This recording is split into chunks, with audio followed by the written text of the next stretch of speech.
राज्यातील 20,000 तरुणांना जपानमध्ये रोजगाराची संधी। मंत्री मंगलप्रभात लोढा यांनी या संदर्भात माहिती दिली आहे। जपानच्या शिष्टमंडळासोबत लोढांची प्राथमिक चर्चा झाली। येत्या 3 महिन्यात कार्यवाही पूर्ण करण्याचा प्रयत्न असल्याचं त्यांनी म्हटलंय।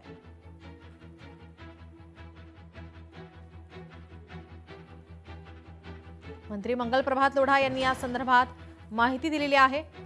तरुणांना आता जपानमध्ये रोजगाराची संधी मिळणार आहे। राज्यातील 20,000 तरुणांना ही संधी मिळणार असल्याचं मंगलप्रभात लोढा यांनी सांगितलंय। या संदर्भात जपानच्या शिष्टमंडळासोबत ही बैठक पार पडलेली आहे, चर्चा झालेली आहे। जालना महापालिकेसाठी प्रशासकीय यंत्रणा सज्ज झाली आहे। 65 जागांसाठी 454 उमेदवार निवडणुकीच्या रिंगणामध्ये आहेत। मतदान साहित्य घेऊन कर्मचारी मतदान केंद्राकडे रवाना झाले।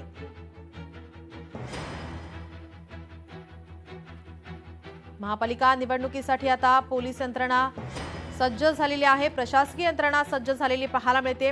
जालनामध्ये 65 जागांसाठी 454 उमेदवार निवडणुकीच्या रिंगणामध्ये आहेत, तर मतदान साहित्य घेऊन आता कर्मचारी मतदान केंद्राकडे रवाना झाले।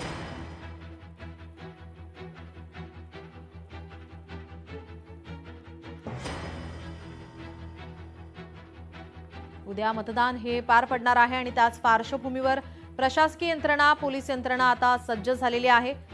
मतदान साहित्य घेऊन आता कर्मचारी मतदान केंद्राकडे रवाना झाल्याची माहिती।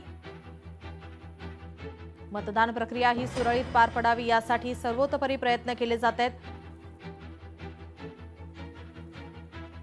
तर जालनामध्ये 65 जागांसाठी 454 उमेदवार निवडणुकीच्या रिंगणामध्ये आहेत। यासाठी महापालिकेसाठी प्रशासकीय यंत्रणा सज्ज झालेली आहे। पोलिसांचा चोख बंदोबस्त मतदान केंद्राबाहेर असेल।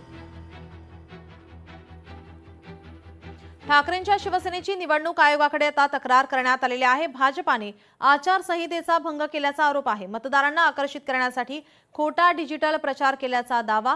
केंद्रीय नागरी विमान वाहतूक मंत्री दहिसरमधील हाय फ्रिक्वेन्सी रडार दुसऱ्या ठिकाणी हलवण्यात येणार आहे अशी घोषणा करत असल्याचा हा व्हिडिओ आता व्हायरल झालेला आहे। सरकारी आणि सार्वजनिक उपक्रमाचा उल्लेख करून मतदारांना आकर्षित करण्याचा हा प्रयत्न आहे। भाजपाकडून आचारसंहितेचे उल्लंघन केल्याचा गंभीर आरोप करण्यात आलाय।